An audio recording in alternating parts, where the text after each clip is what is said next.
ou coisa do tipo. Em nenhum momento o jogo falou comigo, demonstrou reações ao que eu dizia, ou me forçou a socar o meu próprio rosto enquanto assistia um vídeo do Lucas Neto. Também não tem nada a ver com alguma conspiração ou mensagem satânica. Essa história é sobre uma fase que ninguém mais conseguiu abrir. Só isso. Só um segredo que deveríamos achar, mas nunca achamos. Algo que afeta a infância de toda uma geração e a essência de uma das franquias mais conhecidas do mundo inteiro. Essa é uma história sobre o que eu creio ser um final alternativo nunca antes descoberto para o Super Mario World do Super Nintendo. Em 1999 eu ganhei o meu primeiro computador. Eu já tinha usado a internet antes, eu já tinha usado um computador antes, mas sempre na escola ou na casa de algum amigo meu. Esse, no entanto, era só meu, todo meu. E eu explorei aquela internet pré-histórica como se a minha vida dependesse disso. Mesmo antes de festa meme e rap dos memes existirem. Eu pirateava como um louco.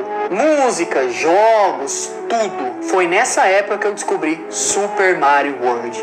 Eu nunca tive um Super Nintendo, então era uma grande novidade pra mim. Eu baixei várias ROMs e vários emuladores de Super Nintendo, mas Super Mario World com certeza era o meu jogo favorito. Por mais de uma década, essa ROM de Super Mario World era o meu passatempo favorito. Eu jogava por horas, derrotava o Bowser cada vez mais rápido até que comecei a explorar cada mundo sem nenhum propósito específico. Bem, nessa parte é óbvio que os códigos de trapaça me ajudavam bastante. Eu simplesmente desligava o timer e entrava em algum mundo específico enquanto esperava o download de qualquer coisa na internet. Acreditem, meus amigos mais novos, baixar 30 MB naquela época demorava o mesmo tempo que eu levo para baixar GTA V nos dias de hoje. Bem, eu devo ter zerado o jogo inúmeras vezes usando esses códigos. Sendo bem sincero, eu até gostava um pouco dessa minha rotina obsessiva, compulsiva com o jogo que eu tive durante tanto tempo.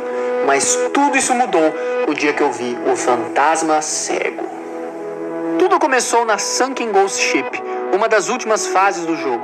O fantasminha cego, que é como eu o chamo, estava por cima do cano que levava para a saída da fase. Eu o chamo assim porque ele não tinha olhos. Era como se eu estivesse jogando uma das infinitas hack runs que existem por aí. Mas eu sabia que aquele era o jogo normal. Eu já jogava essa mesma run há anos. O fantasminha cego simplesmente ficou ali, em cima do cano, bloqueando a passagem. Eu até virei de costas para ele, mas ele não me perseguiu. Como poderia? Ele nem mesmo podia me ver. Então, eu notei algo estranho. Havia uma chave e uma fechadura acima desse cano. Aos que por qualquer motivo não sabem disso, chaves e fechaduras servem para terminar a fase de um outro jeito e descobrir uma fase secreta. Mas não havia nenhuma chave ou fechadura nessa fase, e eu sabia disso. Por um momento eu cheguei a pensar que eu tinha quebrado a run de tanto usá-la. Enfim, eu peguei a chave e abri a tal saída secreta, imaginando que o jogo iria travar e eu ia ter que reiniciá-lo. Entretanto, acabei abrindo um novo caminho no mapa. Uma espécie de vórtice do lado da entrada para o último mundo do jogo. Decidi ver do que se tratava. Oh God, no! Para ser sincero, não achei muito estranho. Se você já jogou Super Mario, sabe que há uma área chamada Special World, onde algumas fases têm nomes desse tipo. Coisas como Tubular, Gnarly ou Tradius e outras palavras aleatórias. O que me causou estranheza, na verdade, foi a expressão do Mario. Surpresa, choque, medo. Eu nunca tinha visto essa expressão no jogo antes. Decidi entrar na fase. Não havia espaço para pular. Não era possível fazer nada, além de ir da esquerda para a direita. Depois de muito tempo correndo, finalmente encontrei alguma coisa. Eram 2 fantasminhas cegos no espaço escuro acima. Depois 3, 4, e então a tela estava cheia deles. Eles simplesmente ficavam ali, sem fazer qualquer coisa. Eles não me perseguiam, assim como o primeiro fantasminha. Se eu fizesse qualquer barulho, como o som que o Mario faz quando pula, eles simplesmente tremiam um pouco. Como se soubessem que o Mario estava lá, mas não pudessem fazer nada. Confesso que nessa parte da fase eu comecei a sentir receio do que poderia me aguardar. Até quando eu não seria ameaçado? E se eu morresse, a fase iria sumir para sempre? De qualquer forma, não quis pagar para ver. Ativei o código para invencibilidade permanente e previ o pior. Bem, infelizmente eu estava certo. Pouco depois de ativar o código, ouço um barulho de uma bala gigante vindo na minha direção. Mas essa era diferente. Era uma bala gigante sofrendo de uma hemorragia facial intensa. Não havia nenhum jeito de matá-la. E mesmo com a invencibilidade ativada, resolvi tentar escapar, sem muito sucesso. Depois de fugir dessa bala por um tempo, resolvi parar e matei ela com apenas um toque. Então, notei uma mensagem que não estava ali quando eu havia passado antes. I hate you.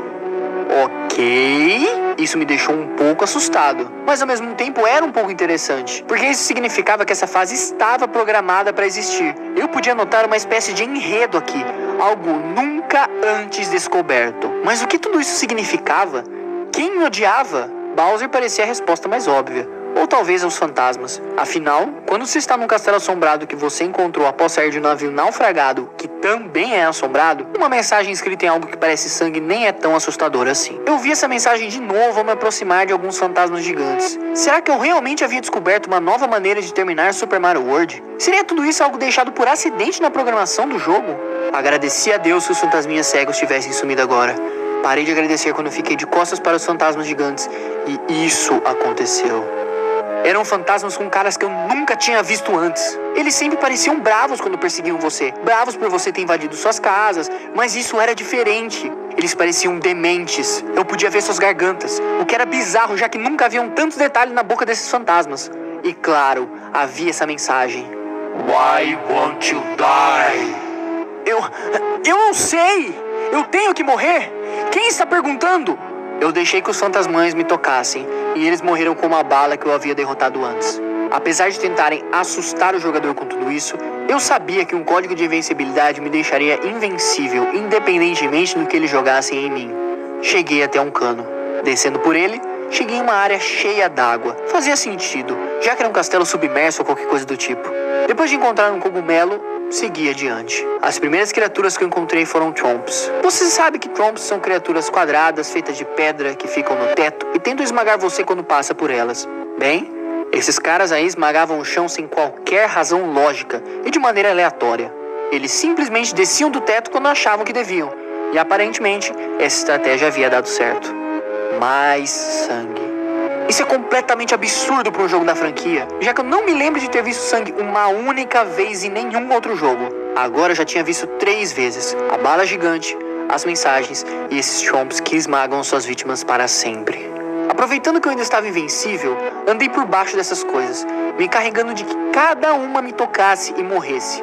Haviam quase 30 deles enfileirados. Depois de passar por isso, cheguei em uma área mais aberta, onde eu tinha que nadar desviando de espinhos no teto e no chão. De qualquer forma, me esqueci completamente dos espinhos quando encontrei eles. Agora fazia sentido. Aquele monte de sangue que os Tromps haviam feito, outros Marios. Marios do passado que tentaram passar por essa fase e falharam. Os corpos apenas boiavam um pouco, como se estivessem em um lugar com correnteza fraca. Mas de repente, sem fazer qualquer tipo de movimento diferente, os Marios mortos começaram a me seguir como torpedos. Seus rostos continuavam inexpressivos e completamente azuis, mortos. Mas eles ainda se moviam em uma velocidade assustadoramente alta. Eles se moviam das mais diversas maneiras, tentando me atingir, deixando quase espaço nenhum para que eu nadasse. Quando eu finalmente cheguei no cano, haviam pelo menos 10 Marios mortos tentando me atingir a todo custo. Entrei no cano tão rápido quanto pude, grato por ter funcionado e ter conseguido tirar o Mario dessa situação bem rápido. O corredor em que entrei estava vazio, um enorme corredor aquático sem nada tentando me matar ou qualquer coisa que você precisasse desviar. Chegando no fim do corredor, encontrei aquela velha porta vermelha que você habitualmente encontra antes de enfrentar o chefão. Havia um detalhe diferente atrás da porta. Um mushroom estranho. Se você acha que eu peguei essa merda, errou feio. Entrar pela porta fazia aquilo que você podia esperar. Mario apareceu novamente naquela ponte de madeira acima da lava. Ou será que isso era sangue? Entretanto, percorri a ponte inteira e não achei nenhuma criatura. De repente, Mario olhou para o lado e congelou. Eu não podia controlá-lo. Ele simplesmente ficou ali. Então, uma figura familiar entrou pela direita, toda de verde, alta e irritada. Luigi. Mario recuou, completamente apavorado. É difícil dizer isso sem pensar no quanto é bizarro, mas Mario realmente recuou, apavorado de um jeito um tanto incomum para um energético, feliz e sortudo mascote como ele. Agora tudo fazia sentido. As mensagens pelas paredes. I hate you and why you want to die? Luigi. Ele sempre foi o Player 2, sempre foi aquele que nunca conseguiu resgatar a princesa. Não importa o quanto ele seja idêntico ao Mario em suas habilidades e coragem, no fim o jogo ainda é Super Mario Bros. E ele é eternamente apenas o Mario Verde. O quanto ele não deve ter odiado Mario ao longo dos anos, mas quem de nós não odiaria? Pense bem, não importa o que aconteça, Mario sempre volta. Não importa quantas vezes ele morra, ele sempre volta mais uma vez para salvar o mundo e conquistar toda a adoração do público. Bowser não trabalhava sozinho? Não entendi isso no primeiro momento, mas depois de pensar um pouco, tudo fez sentido. Como ele exatamente conseguia sequestrar a princesa tantas vezes? Desde o primeiro dia, desde o primeiro Mario Bros, ele sempre teve um agente filtrado. Novamente, algo nunca visto antes aconteceu. Assim como nos jogos do Mega Man, cada um de nós ganhou uma barra de vida, e eu me liguei de que essa batalha só terminaria com a morte de um de nós. A batalha foi difícil e demorada. Por várias vezes achei que não seria capaz de derrotá-lo e ia perder a chance de descobrir como tudo isso iria terminar. Mas nos meus últimos fios de vida, finalmente virei o jogo e dei meu último golpe. Luigi caiu. Ao mesmo tempo, o jogo me entregou uma capa, como quem entrega uma arma na mão de alguém prestes a matar o próprio irmão. Só me restava obedecer ao jogo. Até hoje, eu ainda sou assombrado pelo resultado final de sua retaliação. Era o título da fase. Não era um glitch, não era um engano, não era um desenvolvedor se vingando da Nintendo e nem um fantasma assombrando um cartucho de Super Mario World. Se você passasse pela fase várias vezes, uma parte secreta do mundo se abria e você iria aprender que desde o primeiro jogo, Luigi estava lutando contra você e ajudando na captura da princesa. Mas por quê? Dinheiro? Poder? Não, ele tinha tudo isso. Era simplesmente porque ele não aguentava mais ficar fora dos holofotes. Não aguentava mais não ser o Mario. Eu tive de assistir isso por minutos até que a tela ficasse preta e eu voltasse para o mapa. Joguei o jogo todo novamente para ver se algo havia mudado. Nada. Definitivamente, aquilo tudo era a mesma parte da história. Não pude entrar naquele vórtice de novo. Ele havia se fechado e provavelmente não era permitido que eu visse de novo. Eu tinha de continuar com o jogo. Aquele mesmo jogo que eu jogava desde os anos 90 e que provavelmente continuarei jogando até o fim dos meus dias. Bem, terminei o jogo normalmente, e após derrotar o Bowser e assistir pacientemente os créditos finais, apenas uma única coisa estava diferente.